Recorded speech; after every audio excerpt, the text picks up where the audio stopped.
take over this job and take over the Liberty? I think really probably the quality of the ownership. I mean, there's 8 local owners of the Salina Liberty organization. I really probably say them. I mean, they have a strong commitment. They have a strong desire for the things that this team is going to do in the community. And so that was probably the first thing that attracted me first and foremost to them, was that expectation, that commitment to excellence. So really probably them. That was probably the beginning of the whole process.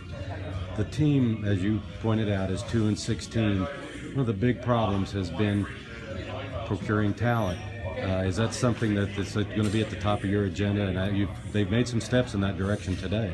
Absolutely is, and it's part of the whole process. It's not only getting talent, but getting the correct pieces, the right kind of pieces, based upon what kind of scheme and system. That's something that I'll be having to sit down with the coaches, not only A, evaluating what we have currently, but B, what it is that we need and areas that we can improve upon. I'd say the challenge for us is going to be that the season is halfway over, and probably a lot of those players that we want, they're playing elsewhere already. So for us, we've got to work that much harder to try to find the diamonds in the rough and uncover those hidden gems, because a lot of those obvious ones have already kind of been on other rosters and playing for their teams already. So it's going to make the job a little bit harder, but at the same time, we're not afraid of hard work.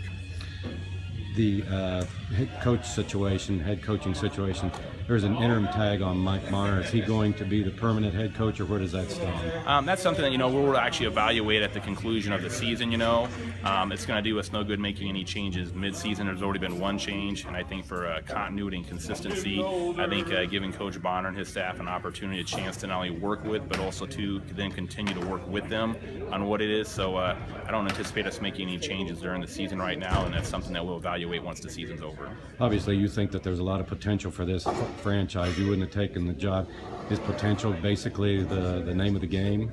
I'd say potential, opportunity, commitment aspect of it, I'm more focused on where we're going today and beyond versus where we've been in the past. I think that past is not one that anybody wants or really wants to kind of dwell on, because it wasn't what anybody expected.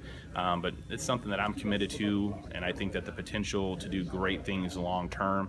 As I've talked before, every year I've done this, I've had a winning record every single year, and so I've never been in this kind of situation before, but I know what I've done to be successful in the past. We're going to take those same principles and apply them and see what kind of change we can get right away, not only for now, but for beyond. It was great that, Francis, the team general manager, he already made the announcement that the Liberty is going to be at for 2018. So not only finishing out the 2017 season, but what we're going to be doing and what we're going to be positioned at for that next season as well.